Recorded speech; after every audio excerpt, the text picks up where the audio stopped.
In 2011, a shepherd stumbled upon the frozen body of a man beneath a thin layer of ice. It wasn't just an ordinary death. Strangulation marks around the neck and other unusual clues revealed a cold-blooded murder. The victim was no ordinary man. He was Chen Jitong, a famous fortune teller revered by many as a spiritual guide. What happened in the gloomy confines of his small house? Who was ruthless enough to take the life of someone so trusted by many? The investigation unraveled a web of hidden conflicts buried in a labyrinth of emotions. Blind devotion and vengeance. Gruesome secrets began to surface, leading to a truth that left the entire region in shock.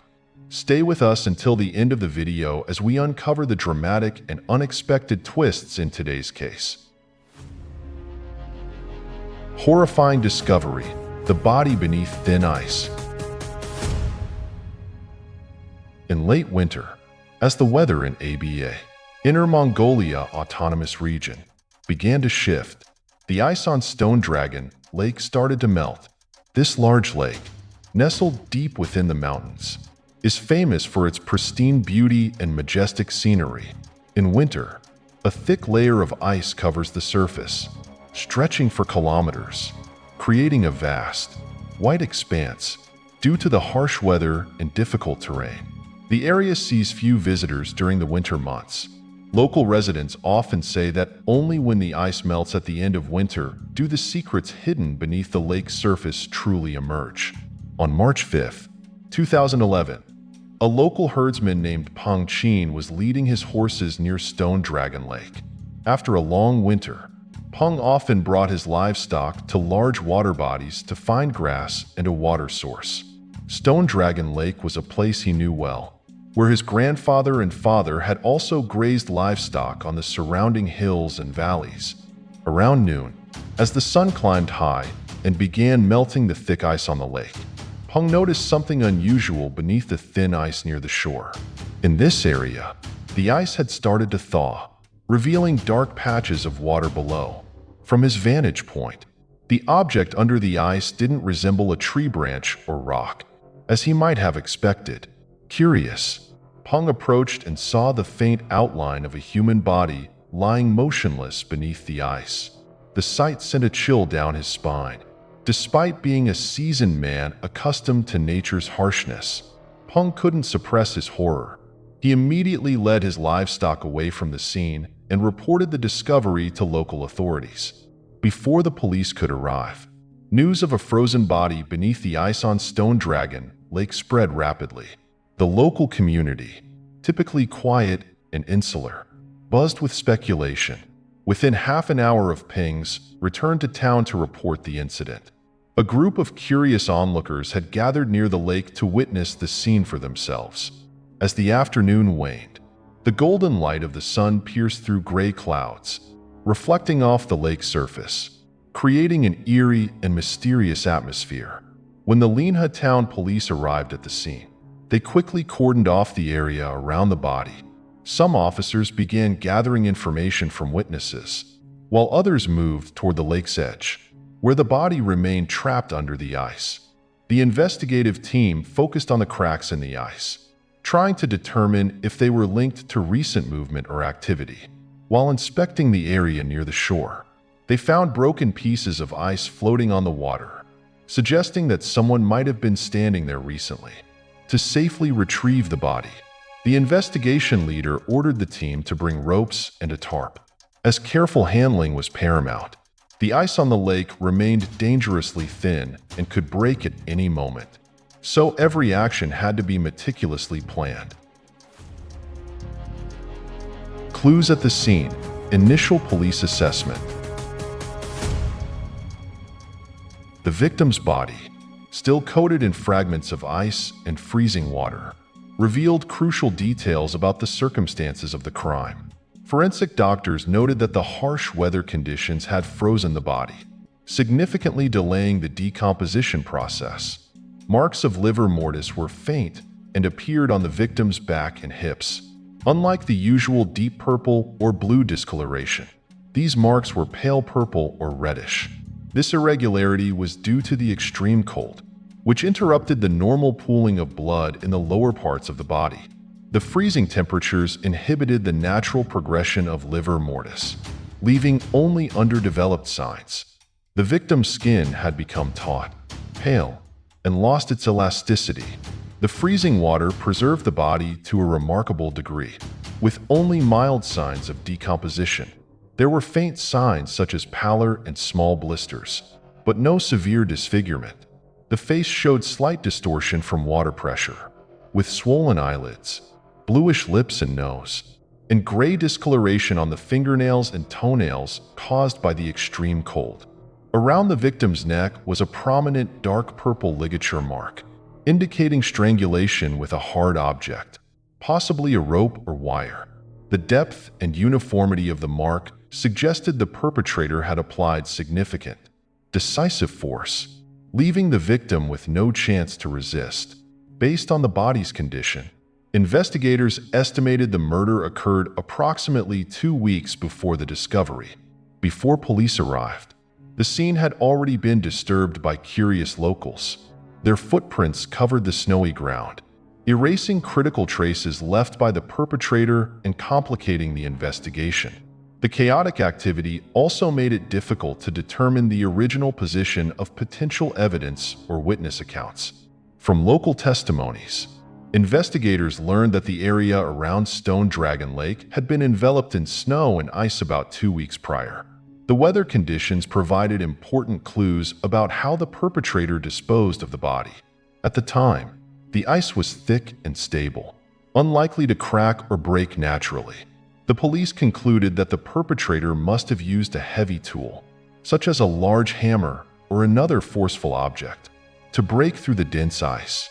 This action required significant strength, as ice in such freezing conditions is not easily broken by hand. Large cracks and broken ice fragments near the scene suggested that the perpetrator had deliberately created a sizable hole in the ice to submerge the body into the freezing water. As temperatures gradually rose, the new layer of ice that formed was thinner and less stable, leading to the body being exposed when the ice began to melt. The site where the body was found was desolate, approximately 2 kilometers from the nearest settlement. The lake's vast, frozen surface created an eerie, isolated atmosphere, with the only access being a narrow trail. There were no signs of vehicles or frequent human activity during the winter months. Police believed the harsh weather conditions, prolonged cold, and the remoteness of the area allowed the perpetrator to carry out and conceal the crime for weeks without detection. The victim's profile, a link to the fortune teller named Chen. The body was found exposed directly beneath the ice and snow, prompting investigators to draw several conclusions. The perpetrator likely exploited the cover of night to conceal their actions.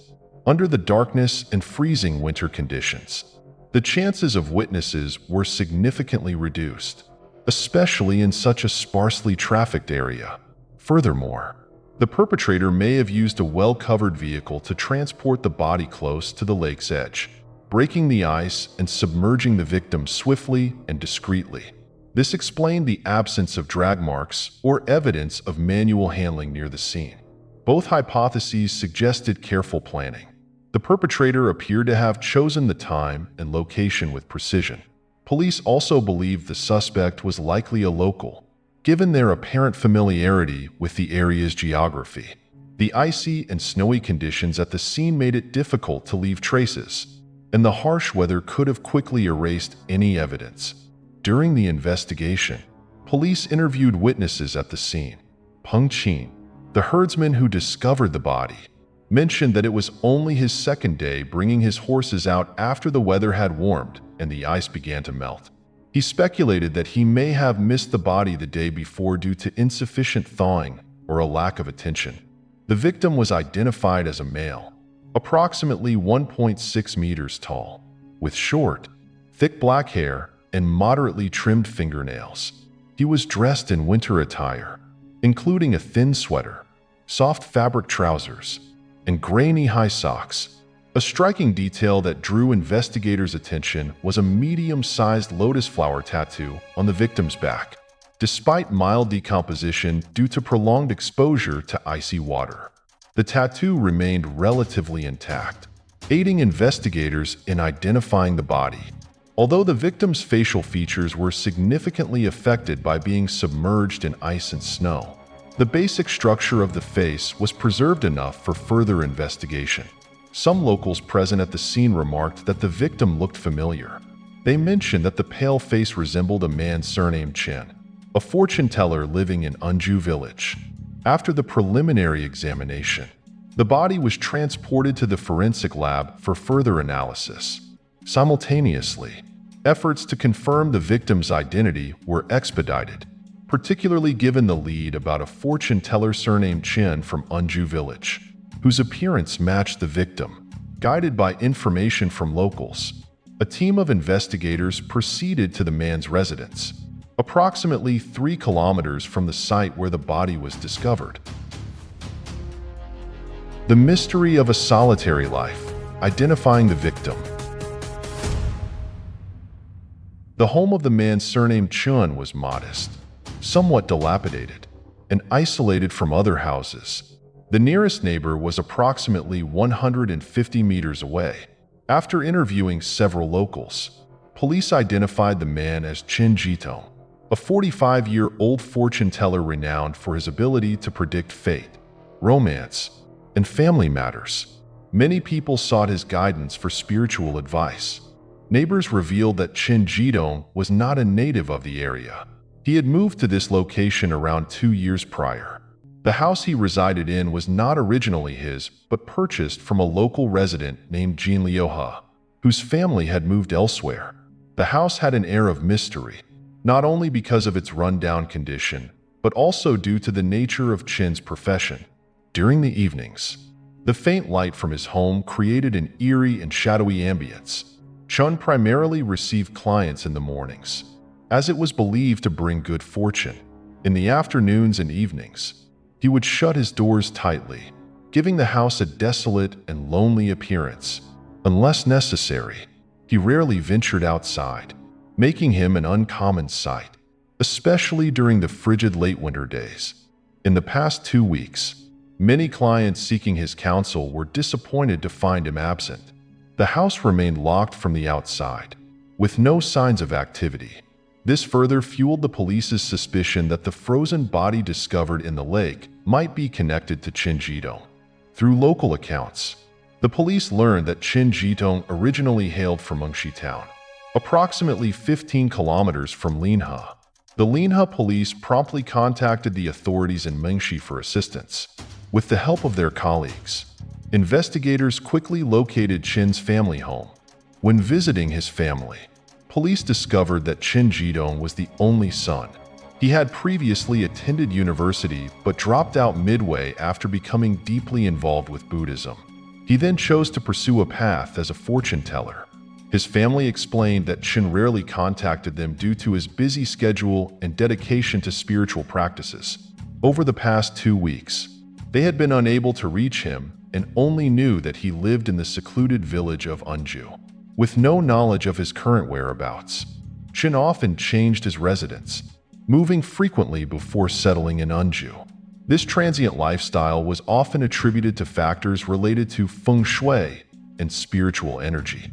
Since becoming a fortune teller, Chen had lived alone, with no wife or children and minimal social connections outside his clients. He spent most of his time meditating, studying feng shui, and exploring spiritual philosophies. Beyond fortune-telling, he also studied traditional Chinese medicine and developed herbal remedies for common ailments. His family shared that Chen occasionally embarked on short retreats to temples for spiritual practice. During these trips, he would completely disconnect from the outside world, returning only after gaining new insights or completing meditation courses. They also revealed that Chen had been drawn to Buddhism since his first year of university. He often bought Buddhist texts, listened to sermons, and participated in discussions about life philosophies before fully committing to his spiritual journey and career. Chen had a lotus flower tattooed on his back, symbolizing the values he pursued. With the family's assistance, the police identified the body through facial recognition and distinctive features, particularly the lotus tattoo on his back. They confirmed that the victim was indeed Chen Jitong, the renowned fortune teller from Unju village. Unusual signs at the victim's home. The first crime scene. The sudden murder of a renowned fortune teller, followed by the disposal of his body in an icy lake, left the local community shocked and anxious. In their minds, fortune tellers were not merely predictors of fate, but also symbols of peace and spirituality in everyday life. Many began to question whether someone was intentionally targeting individuals in spiritual professions. The mysterious death of Chen Jitong sparked concerns about safety in the area.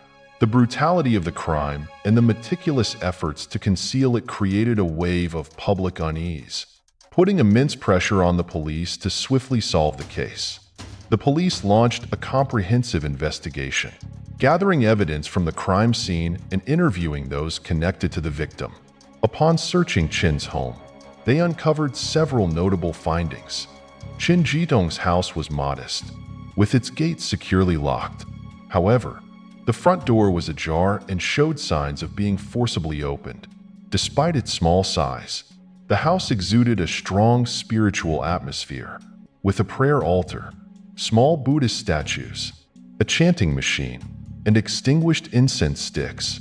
A thorough examination of the home revealed no visible bloodstains, shoe prints, or drag marks in the bedroom. However, the bedding was strewn about unusually, inconsistent with Chen's known meticulous habits. This detail suggested a struggle might have occurred, albeit discreetly. Notably, the victim was found wearing pajamas and socks, indicating the crime likely happened at night while he was asleep and off guard. From these clues, the police concluded that Chen's house was highly likely the primary crime scene. This theory was further supported by the absence of any other indications that the body had been moved from a distant location. The spiritual yet disheveled nature of the house painted a chilling picture of the events that transpired within its walls. Suspicions surrounding a conflict with Chen Jitong. In their search for leads, the police interviewed locals but found little information due to Chen Jitong's reclusive lifestyle and the isolated location of his home. However, one critical detail emerged. About a month before his death, a woman named Lu Jihui had angrily confronted Chen, threatening him over a dispute allegedly linked to fortune-telling. Lu Jihui, a resident of Unju village, was known for his blunt personality and tendency to resolve conflicts with violence. Many locals avoided him out of fear of trouble. During his visit to Chen's home, Lu had loudly accused Chen of being a fraud, money grabber, and charlatan. He also mentioned the name of his wife, Ling Meijian, suggesting the conflict might have involved her. The altercation escalated from verbal insults to threats of physical harm, making Lu a significant person of interest in the investigation. Suspecting his potential involvement in the crime, the police decided to visit Lu Jihui's residence for further questioning.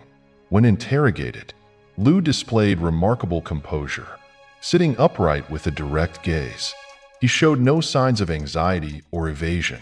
His demeanor was confident, occasionally tinged with contempt as he listened to the investigators' questions. Lu openly stated that he had no sympathy for Chen Jitong's death. He bluntly referred to Chen as a phony fortune teller who exploited the gullibility of others for a living. Regarding his conflict with Chen, Lu explained that it stemmed from his wife, Ling Meijian, becoming overly superstitious after meeting Chen. Previously rational, Meijian had transformed after seeking Chen's guidance. Lu recounted how his wife began to blindly follow Chen's predictions and instructions, disregarding her husband's objections. On one occasion, when Meijian fell ill, Lu suggested she visit a hospital, but she instead adhered to Chen's suggested remedies. Lu expressed frustration that his wife placed more trust in Chen Jitong than in her own husband and family. Although some of Chen's predictions had proven accurate, they did little to quell Lu's anger. He emphasized that Chen's influence disrupted his marriage, leaving him unable to tolerate the intrusion into his family life. However, Lu adamantly denied having any intention to harm Chen Jitong. He claimed his anger was limited to frustration over the fortune teller's impact on his wife's behavior. The police noted Lu's testimony but could not dismiss the possibility that his resentment might have driven him to act, especially given the strain on his family and the significant changes in Meijian's beliefs. Lu Jihui's connection to the case remained a focal point as investigators considered whether his motives extended beyond mere frustration to something more sinister. Unexpected discovery: a condom in the fortune teller's home. As the investigation unfolded, the police continued to search Chen Jitong's house and discovered several unusual details in the kitchen. Among the items in the cupboards were fish-based fish sauce bottles and multiple cans of condensed milk. This finding raised questions, as Chen's family and acquaintances had consistently stated that he had been a strict vegetarian since his university days. Chen had emphasized that vegetarianism was a core part of his Buddhist beliefs and a way to cultivate positive karma. The presence of animal-derived products in his home prompted suspicions that Chen might have been hiding something or had changed his lifestyle without informing others. The discovery of these items made the police more cautious in their approach. Their search extended to Chen's wardrobe, where they found another surprising detail: an unopened pack of condoms. This discovery intensified doubts, as Chen had always been described as living a simple, ascetic life, avoiding worldly temptations since he began his spiritual journey. Chen had frequently highlighted the importance of maintaining personal discipline and refraining from indulgence in sensual pleasures. Therefore, the presence of such an item in his private space shocked not only his family but also his neighbors. The contradiction between Chen's outward image and these findings raised questions about his private life. The police continued gathering information from the community and received accounts from some neighbors who claimed to have seen Ling Meijian, the wife of Lu Jihui, visiting Chen's house during twilight hours, and sometimes even late at night. Initially, these visits were assumed to be related to spiritual counseling or fortune-telling, drawing little attention. However, in light of the murder, these visits took on a new perspective, prompting questions about whether Meijian and Chen shared a relationship beyond that of a spiritual guide and client. These revelations intensified suspicions toward Lu Jihui. During a second interview with Ling Meijian, she appeared visibly distressed. Her eyes betrayed anxiety and unease, suggesting she might hold critical information. Believing she could be a key to unraveling the case, the police employed psychological techniques to gently encourage her cooperation. They created a friendly atmosphere, skillfully steering the conversation toward her emotions and the nature of her relationship with Chen Jitong. Through this careful approach, the investigators hoped to uncover the truth behind the puzzling discoveries in Chen's home and the possible connections between Meijian, Chen, and her husband, Lu Jihui. Family conflicts and secret meetings with the fortune teller. As the police gently encouraged her to open up, Ling Meijian began to cry, eventually pointing to the bruises covering her body. She tearfully confessed her deep admiration for Chen Jitong, who had made several accurate predictions about her and her family. Initially, she sought him out for advice, but over time, her respect and trust in him grew into something much stronger. This admiration caused her to withdraw from her family, ignoring the objections of her husband, Lu Jihui, and her relatives. She focused solely on Chen's words. Despite Lu's vehement opposition, Meijian recounted that each time Lu caught her secretly speaking with Chen on the phone or meeting him in person, it would lead to family arguments. These conflicts left her emotionally and physically scarred, with the bruises on her body serving as stark evidence of the turmoil. She also revealed that she suffered from chronic back pain due to years of hard labor.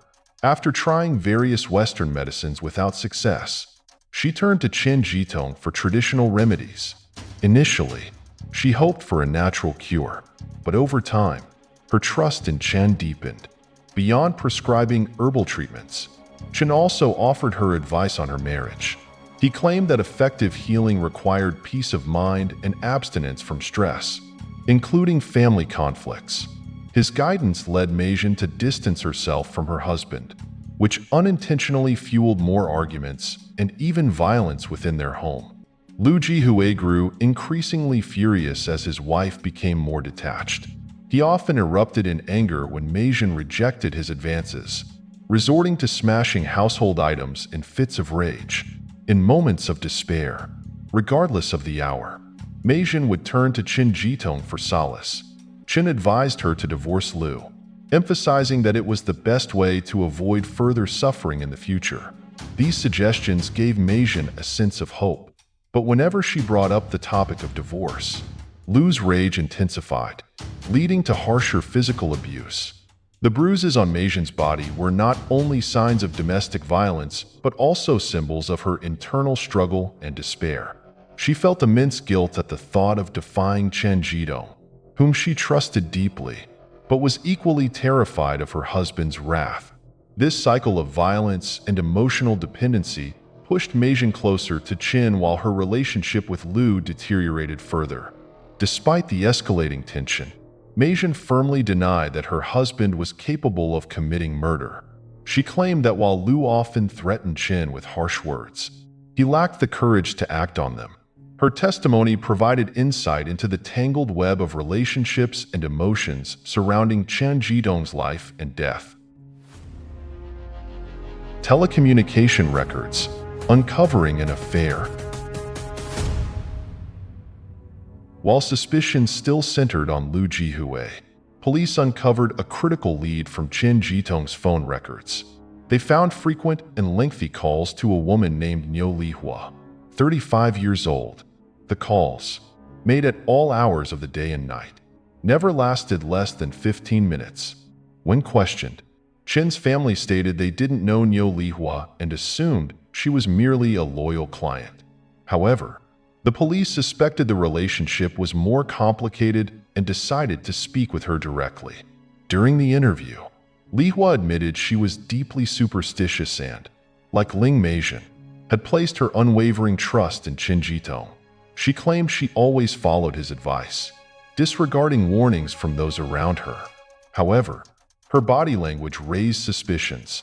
She avoided eye contact and displayed unnatural gestures, as if hiding something. Sensing her dishonesty, the police pressed her for the truth. They emphasized that withholding information could hinder the investigation and assured her that cooperating might result in more lenient treatment. After some hesitation, Lihua broke down and confessed to having a romantic relationship with Chen Jitong. To avoid attention, they would meet secretly at hotels or inns, arriving separately. This revelation shocked the police, but explained the frequent and prolonged calls between the two. Lihua further disclosed that Chen was not the strict vegetarian he was perceived to be. Contrary to his public image, he often ate meat and led a relatively indulgent personal life. For Lihua, everything Chen did was justifiable. She admired not only his fortune-telling skills, but also his intelligence and financial acumen. To her, Chen was not just a spiritual guide, but an extraordinary individual who captivated her entirely. Lihua also revealed that her divorce from her ex-husband, Wu Kaimin, nearly 6 months prior, stemmed from tensions over her relationship with Chen. She candidly admitted that their marriage had deteriorated due to clashing perspectives. Niu, described as domineering and violent, frequently assaulted her, accusing her of being manipulated by Chen.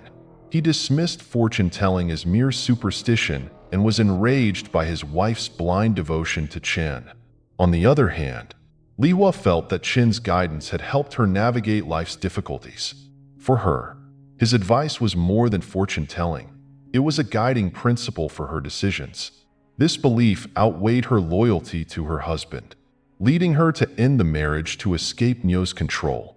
However, after the divorce, Wu Kaimin did not let go easily. He often showed up at Lihua's house, causing disturbances, driven not only by resentment over their failed marriage, but also by his anger toward Chen. Niu frequently threatened, in Lihua's presence, to deal with Chen, whom she revered. Despite her fear, Lihua tried to shield Chen from Niu's violent words. Lihua's testimony shifted police attention toward Wu Kaimin as a primary suspect. His threats, which might have seemed like angry outbursts at first, now appeared as credible motivations for a crime. This revelation led investigators to believe that Niu, not Lu Jihue, could be the one who carried out the murder. Irrefutable evidence. The killer confesses. The investigation into Wu Kaimin was conducted urgently. When the police visited his home, they discovered he had been absent for more than 2 weeks. According to his parents, Niu left without informing them of his destination. Strangely, just a day before, Niu called home, inquiring specifically about the murder of Chen Jitong, even though no one in the family had mentioned the case. This odd behavior raised suspicions among both his family and the police, prompting questions about why he was so concerned with the investigation. Adding to the suspicion, Niu had received 4,000 yuan from his brother before abruptly cutting off contact and leaving no trace of his whereabouts. These shady actions only strengthened the police's belief that he was involved in the crime. With mounting evidence, the police obtained a warrant to search Wu Kaimin's home. During the search, they discovered a smartphone in Niu's personal room. Upon verification, it was confirmed to belong to the victim, Chen Jitong. This was a critical piece of evidence directly linking Niu to the murder. The presence of the victim's phone in Niu's possession, combined with his suspicious behavior during the investigation, solidified his position as the prime suspect. Investigators concluded that the motive was likely personal resentment. Niu blamed Chen for destroying his marriage and happiness by influencing his ex-wife, Niu Lihua. A nationwide arrest warrant was issued immediately, and law enforcement agencies swiftly mobilized to locate him. Within 3 days of the warrant's issuance, Wu Kaimin was apprehended at a small guest house on the outskirts of the city. When police raided the room, they found Niu exhausted, with dull eyes and a visibly defeated demeanor. During the initial interrogation, Niu repeatedly denied any involvement in the murder. However, when confronted with concrete evidence, including Chen Jitong's smartphone, he was unable to maintain his facade and began to crumble under pressure. Faced with irrefutable evidence, Wu Kaimin ultimately confessed to the crime. He admitted that his rage toward Chen Jitong, whom he believed had ruined his life, combined with frustration over his ex-wife's continued reliance on Chen, drove him to commit the murder. Niu's confession brought clarity to the case, revealing a deadly mix of anger, jealousy, and personal vendetta. The true motive behind the crime and the final verdict. Wu Kaimin confessed that his marriage to Niu Lihua was once happy but fell apart after she met Chen Jitong.